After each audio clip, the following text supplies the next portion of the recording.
तोहफा भी दिया है। इसलिए सबसे पहले सभी नगरजनों का धन्यवाद भी करना चाहता हूं कि नगर निगम में, अरे हो गया भाई, अब सुनो, नगर निगम में भारतीय जनता पार्टी को फिर से एक बार सेवा करने का मौका दिया है। चंडीगढ़ आधुनिक विश्व के इतिहास में नियोजित शहरों की श्रेणी में सबसे विकसित शहर। कई सारे ऐसे शहर हैं दुनिया में जो कई दशकों से, सदियों से बने। वो शहर बसते गए, बनते गए, विकसित होते गए। चंडीगढ़ हमारा भारत का बहुत कम शहरों में से एक शहर है जिसको आयोजन कर कर बनाया गया। इसलिए हम बहुत छोटे से तब से गुजरात के बच्चों को कहा जाता था कि चंडीगढ़ देखने जैसा शहर है, प्लान शहर है, बहुत अच्छा शहर। और सच अर्थ में चंडीगढ़ को देखे तो सच अर्थ में ये एहसास होता है कि बहुत विचार कर इस शहर की डिजाइन को फ्रांसीसी वास्तुकार ने बहुत महीन विचार कर बनाया है।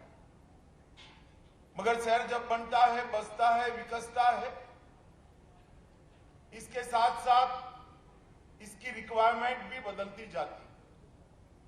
समय बदलता जाता है, इसके साथ साथ भी बहुत सारी जरूरियातों में बदलाव आता जाता है। और जो समय के साथ नहीं बदलते हैं वो अपने आप को प्रासंगिक नहीं रख पाते। मैं आज चंडीगढ़ प्रशासन को बहुत मन से बधाई देना चाहता हूं कि ये बदलाव के साथ चलने का क्रम उन्होंने चंडीगढ़ के अंदर बनाया। और ये जो क्रम बनाया है वो क्रम न केवल नागरिक सुविधाओं के लिए, ये क्रम के अंदर सुरक्षा को भी जोड़ा है, एक क्रम के अंदर पर्यावरण संरक्षण को भी जोड़ा है, एक क्रम के अंदर नागरिक सुविधाओं को भी जोड़ा है। और ये बदलाव के क्रम में चंडीगढ़ की एक नई मिली जुली संस्कृति जो बनी है, वो संस्कृति का भी बहुत ध्यान रखकर रख रखाव भी किया गया है। और ये जो बदलाव की शुरुआत आधुनिक शहर पहले से है ऐसे चंडीगढ़ में होने जा रही है, इसमें आज बहुत सारी चीजों को जोड़ा गया है। भाइयों बहनों, मोदी जी जब से प्रधानमंत्री बने उसके पहले वो गुजरात के मुख्यमंत्री थे। और गुजरात ऐसे राज्यों में से एक है जहां पर अर्बन पॉपुलेशन देश में शायद सबसे ज्यादा है। और गुजरात के मुख्यमंत्री रहते हुए भी उन्होंने अर्बन डेवलपमेंट के लिए अनेक प्रकार की कल्पनाओं को वास्तविकता में जमीन पर उतारने का काम किया। और गुजरात में जो लोग आते जाते होंगे उनको मालूम पड़ता होगा कि शहर कैसे बदलते हैं, टाउन प्लानिंग स्कीमें कैसे बनती है, कैसे इंप्लीमेंट होती है। लोग वहां पर रहने जाए उसके पहले ही लाइट, पानी, गटर, रोड, ये सारी सुविधाएं होती रहती हैं। और एक अत्याधुनिक टाउन प्लानिंग एक्ट को भी उस वक्त के गुजरात के मुख्यमंत्री और आज हमारे प्रधानमंत्री मोदी जी ने जमीन पर उतारने का काम किया। और देश के प्रधानमंत्री बनने के बाद वैसे तो डेवलपमेंट राज्यों का विषय है, परंतु एक कार्य संस्कृति की निर्मित तो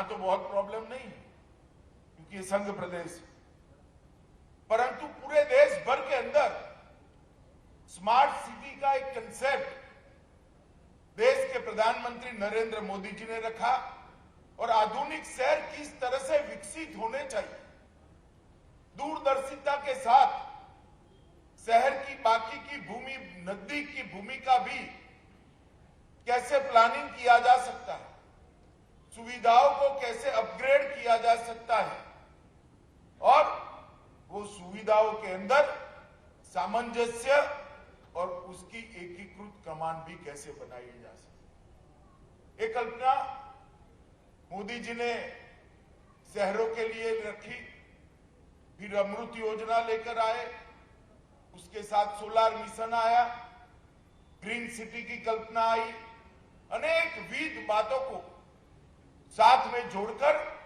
अंत में स्वच्छता पर भी थ्रस्ट देने का काम देश के प्रधानमंत्री जी ने कहा। और मैं आज बेझिझक रूप से कह सकता हूं कि मोदी जी के ये इनिशिएटिव के कारण अर्बन डेवलपमेंट के क्षेत्र के अंदर पूरे देश भर में, चाहे सरकार किसी की भी हो, किसी भी पार्टी की हो, किसी भी विचारधारा की, परंतु पूरे देश भर में एक कार्य संस्कृति की निर्मित हुई है और शहरों के अंदर समान विकास पूरे देश भर में दिखाई पड़ता है। आज मैं यहां सुबह के हिस्से में शहरी विकास के साथ जुड़े हुए ढेर सारे कार्यक्रमों का लोकार्पण भी किया, भूमि पूजन भी किया। शाम को पुलिस के साथ जुड़े हुए मुख्यत्वे तो पुलिस हाउसिंग के कामों का लोकार्पण है, परंतु आज मैंने जो यहां प्रेजेंटेशन के माध्यम से यहां आने से पहले मैंने जो देखा है, इससे मैं इतना जरूर बताना चाहता हूं कि चंडीगढ़ आने वाले दिनों में शहर देश का सबसे डिसिप्लिन और सबसे आधुनिक शहर बनेगा। मित्रों, आज ढेर सारे कार्यक्रम बने हैं, कुल 165 करोड़ के कार्यक्रम अभी के उद्घाटन और उसका शिलान्यास हुआ है। शिक्षा से जुड़े हुए कार्यक्रम हैं, 6 गांवों में पानी पहुंचाने का कार्यक्रम है, औद्योगिक क्षेत्र में बहुत बड़ा बस डिपो बनाने का कार्यक्रम है, लड़कियों और लड़कों के लिए हॉस्टल का भूमि पूजन का कार्यक्रम है और सबसे बड़ा मैं जो एकीकृत कमांड सेंटर देखकर आया हूं, इसकी बात मैं जरूर करना चाहूंगा। मित्रों, ये एकीकृत कमांड सेंटर आने वाले दिनों में नागरिक प्रशासन के सारे क्षेत्र में चंडीगढ़ के अंदर आमूलचूल परिवर्तन करने वाला है। एक ही कमांड सेंटर से ढेर सारी नागरिक सुविधाओं का मॉनिटरिंग भी होगा और इसके साथ साथ इसको अपग्रेड करने की ढेर सारी व्यवस्था भी होगी। और मैं आज इतना कहना चाहता हूं, मैं देख कर आया हूं, ट्रैफिक की डिसिप्लिन लानी हो तो भी ये कमांड सेंटर काम करेगा, चंडीगढ़ की सुरक्षा लानी हो, कोई चीज कहीं इधर उधर लावारिस पड़ी है, इसको क्षण मात्र में इंगित कर कर वहां पर पुलिस की टीमें भेजनी हो तो कहीं और जाने की जरूरत नहीं है। ट्रैफिक का उल्लंघन हुआ, कहीं और जाने की जरूरत नहीं है। चंडीगढ़ वाले ध्यान रखना, कैमरा आपकी कार को देख रहा है, सिग्नल तोड़ते ही घर पे चालान ईमेल से आ जाएगा, किसी को कोई पुलिस की जरूरत नहीं पड़ेगी। एक प्रकार से नया डिसिप्लिन का वातावरण होगा। शहर में कहीं पर भी कूड़े कचरे की गाड़ियां अगर कूड़ा कचरा उठाने के लिए नहीं जाती है तो भी तुरंत ही वहां से सूचनाएं चली जाएगी।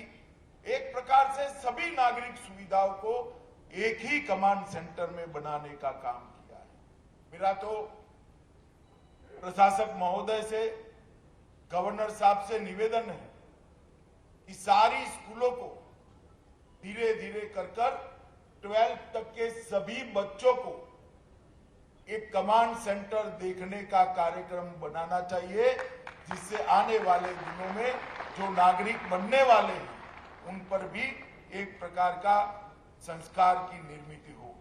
मित्रों, चंडीगढ़ के अंदर पहले भी ढेर सारे काम हुए हैं। अभी बताया गया 40 बसें, इलेक्ट्रिक बसें दे दी गई है और 40 बसें देने का काम चल रहा है। मॉडल सोलर सिटी के रूप में उसको प्रस्तावित करने के लिए भी ढेर सारे इनिशिएटिव लिए गए हैं। पीपीपी मॉडल पर बाइक शेयरिंग सिस्टम शायद भारत का सबसे बड़ा बाइक शेयरिंग सिस्टम चंडीगढ़ के अंदर है और इससे चंडीगढ़ के वातावरण को शुद्ध रखने में बहुत बड़ी सफलता मिली है। स्रोत पर अलग अलग किए गए कचरे का 100% संग्रह और उसको इसके प्रबंधन के लिए भी बहुत अच्छी व्यवस्था करी है। मित्रों, प्रधानमंत्री आवास योजना का भी बहुत अच्छा इम्प्लीमेंटेशन चंडीगढ़ प्रशासन ने यहां पर करा है और राजस्व रिकॉर्ड जो है इसका 100% डिजिटलीकरण करने का काम भी समाप्त किया है। शायद ये देश का सबसे पहला शहर होगा जहां पर 100% डिजिटाइजेशन समाप्त हो गया है। मित्रों, कई सारे काम किए, परंतु आज जो एकीकृत कमांड सेंटर का लोकार्पण हुआ है, मुझे बहुत आशाएं भी हैं, बहुत भरोसा भी है कि इससे आने वाले दिनों में चंडीगढ़ की नागरिक सेवाओं में बहुत बड़ी सेवाओं की वृद्धि का और इसके अंदर एक प्रकार की स्वयं शिस्त के संस्कार भी खड़ा करने की संभावनाएं मैं देख रहा हूं। मैं फिर से प्रशासक जी को आग्रह करना चाहूंगा कि आप इतना सुनिश्चित करिए कि 12th तक की सभी बच्चे बारी बारी सैटरडे संडे को ये एकीकृत कमांड सेंटर देखने के लिए जाए। उनके सामने प्रशिक्षण वाला एक प्रेजेंटेशन भी तैयार हो और भविष्य के जो नागरिक हैं यही डिसिप्लिन के साथ चंडीगढ़ को आगे बढ़ाए, इसकी व्यवस्था करनी चाहिए। मित्रों, मोदी जी के नेतृत्व में 7 साल में देश में ढेर सारे क्षेत्रों में बहुत सारे काम हुए। मैंने अभी अर्बन डेवलपमेंट के क्षेत्र में कुछ कामों का जिक्र किया, मगर विगत दिनों में सबसे बड़ा काम हुआ है तो मोदी जी के नेतृत्व में स्वदेशी वैक्सीन का निर्माण होना और 185 करोड़ डोज देश के और कहीं पर भी कोई अफरा तफरी का अनुभव नहीं हुआ। दुनिया पूरी अचंभित है कि 130 करोड़ की आबादी के इस देश के अंदर किस प्रकार से कोई हो हल्ला करे बगैर आराम से वैक्सीन होती है, सबको रिसीट मिलती है, इसका जनरल लिस्ट एक तैयार होता है दिल्ली में और जिसको दोनों डोज मिले उसको सर्टिफिकेट भी मिल जाती है। देश भर में जिस व्यवस्था के साथ ये वैक्सीनेशन का काम हुआ है, टीकाकरण का काम हुआ है, पूरी दुनिया अचंभित है। बड़े बड़े विकसित देश भी अपनी कोविन ऐप को मांगकर अपने यहां व्यवस्था खड़ी करने का अब प्रयास कर रहे हैं, जो भारत ने पहले ही कर। और इसके कारण तीसरी लहर से बहुत सारे विकसित देश भी चिंतित भी हुए, आहत भी हुए। भारत में तीसरी लहर कब आई और कब चली गई किसी को मालूम नहीं पड़ा, क्योंकि वैक्सीनेशन 100% हो चुका। एक उदाहरण, एक नेतृत्व अगर टेक्नोलॉजी का सहारा लेकर गरीब से गरीब व्यक्ति की सेवा करना चाहता है तो किस प्रकार से वो सेवा हो सकती। टेक्नोलॉजी के सहारे वैक्सीनेशन का जो प्रोग्राम चला और देश भर में सभी राज्य सरकारें, सभी म्युनिसिपल कॉरपोरेशन जिस प्रकार से इसके अंदर लगे, मोदी जी ने लगभग 22 से 23 बार राज्यों के मुख्यमंत्रियों के साथ वीडियो कॉन्फ्रेंस कर irrespective of party politics vaccine के अमलीकरण के लिए वीडियो कॉन्फ्रेंस करी और कोरोना प्रबंधन के लिए भी वीडियो कॉन्फ्रेंस करी। मित्रों, इसके साथ साथ मैं एक दूसरी बात भी आपको कहना चाहता हूं। हालांकि अब जो मैं बात कहना चाहता हूं वो सबको, इस सभागार में बैठे हुए लोगों से कोई लेन देन नहीं है, मगर कोरोना आ गया, लॉकडाउन लग गया, देश का एक बहुत बड़ा तबका जो रोज कमाकर रोज खाता है, कोई ऑटो वाला होगा, कोई फैक्ट्री का मजदूर होगा, कोई खेत मजदूर होगा, ढेर सारे ऐसे लोग थे जो रोज कमाते थे और रोज खाते थे। लॉकडाउन हो गया, सारी व्यवस्थाएं बंद, ठेले वाले होते हैं, छोटी रेहड़ी वाले होते हैं, सबकी रोजगारी समाप्त। और पूरा दुनिया ये देख रहा था कि 80 करोड़ गरीब किस प्रकार से भारत इसको मैनेज करेगा। कोरोना से शायद, मैंने भी पढ़े, ऐसे आर्टिकल भी लिखे गए कि कोरोना से ज्यादा लोग भूख से मारे जाएंगे और ये बहुत बड़ी समस्या है। ईश्वर की कृपा है यहां बैठे हुए लोगों पर, हमें ये चिंता नहीं थी, मगर देश में 80 करोड़ लोग ऐसे थे, शाम को उसको क्या खाना, वो उनके लिए बहुत बड़ी चिंता थी। यहां पर भी टेक्नोलॉजी का उपयोग कर मोदी जी ने 2 साल तक देश के हर गरीब व्यक्ति को प्रति माह 5 किलो अनाज फ्री ऑफ कॉस्ट भेजने का काम। और इसके अंदर कहीं कोई कोताही नहीं हुई। क्यों नहीं हुई? क्योंकि थंब इंप्रेशन के साथ ही अनाज जाता है। जब अंगूठा लगता है तभी अनाज जाता है, जिसका अनाज है उसी के पास जाता है। ये टेक्नोलॉजी को मोदी जी ने पहले ही देश के अंदर लगा दिया था और इसके कारण 80 करोड़ लोगों को 2 साल तक प्रति माह 5 किलो अनाज देश के प्रधानमंत्री ने भारत सरकार की ओर से भेजने का काम किया और गरीब के घर के चूल्हे को, उसकी रसोई को अहर्निश चलती रहे, इसकी चिंता करें। ये 2 उदाहरण कि अगर देश का दूरदृष्टि नेता, देश का दूरदर्शी प्रधानमंत्री टेक्नोलॉजी का सहारा लेकर कोई चीज ठान लेता है, तो चाहे स्वास्थ्य का क्षेत्र हो, चाहे गरीब के घर में अनाज पहुंचाना हो, टेक्नोलॉजी के सहारे किसी के साथ अन्याय करे बगैर सबको अपना अधिकार देकर और जीरो करप्शन के साथ इन चीजों को कर सकता है। अभी कल की कैबिनेट में ही मोदी जी ने ये अनाज मुफ्त में देने की योजना को 30 सितंबर 2022 तक एनहांस करने का काम किया है। और मित्रों, 1000 लाख मैट्रिक टन अनाज, लगभग 3,40,000 करोड़ रुपए का अनाज अब तक बांटने का काम समाप्त हो गया। आप कल्पना कर सकते हैं? आप कल्पना कर सकते हैं 1000 लाख मैट्रिक टन अनाज 5-5 किलो के रूप में हर नागरिक के घर में पहुंचा और कोई अव्यवस्था नहीं। मैं बात इसलिए बताना चाहता हूं कि देश में किस प्रकार से परिवर्तन हो रहा है। परिवर्तन हर क्षेत्र में हो रहा है, चाहे कृषि के क्षेत्र में हो, चाहे औद्योगिक विकास के क्षेत्र में हो, चाहे दुनिया में भारत को उत्पादन का हब बनाना हो, नई शिक्षा नीति लानी हो, अर्बन डेवलपमेंट हो, ग्रामीण विकास हो, गरीब कल्याण के कार्यक्रम हो, ढेर सारे गरीबों को ढेर सारी सुविधाएं, उनके घर में शौचालय, उसको घर देना, घर में लाइट देना, इसके साथ साथ 5 लाख तक का उसको बीमा का कार्ड देना और गैस का सिलेंडर, सारी व्यवस्थाएं इस 7 साल के अंदर समाप्त करने का काम नरेंद्र मोदी जी ने किया है। और सबसे बड़ा काम मोदी जी ने किया है, देश को सुरक्षित करने का काम किया है मित्रों, सुरक्षित करने का काम करेंगे। और ये सब का एक संपुट बनाते हैं तो पूरी दुनिया में आज भारत को देखने का नजरिया बदला है।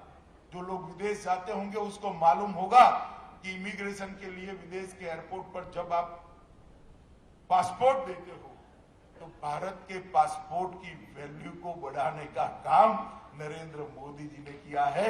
पूरी दुनिया आज हमें सम्मान के साथ माताओं भाइयों बहनों, आज बहुत मुझे आनंद है कि चंडीगढ़ आने वाले समय की जरूरतों के साथ अपने आप को बदलने के लिए आज ढेर सारे कार्यक्रम किए हैं।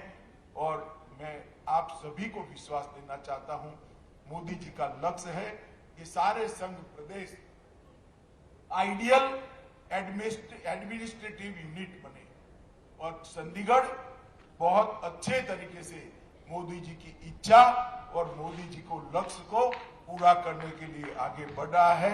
आजादी के अमृत महोत्सव के वर्ष में जिस प्रकार से ये नई योजनाएं चालू की है, मुझे भरोसा है कि मोदी सरकार की कार्य संस्कृति की तहत योजना का जो निश्चित कालखंड है उसी कालखंड में इसका उद्घाटन भी होगा और लोगों को इसकी सुविधाएं भी मिलने लगेगी। मैं फिर से एक बार आप सभी को बहुत बहुत शुभकामनाएं देता हूं। थोड़ा देरी से आए इसलिए क्षमा प्रार्थना कर मेरी बात को समाप्त करता हूं। भारत माता की जय, वंदे मातरम।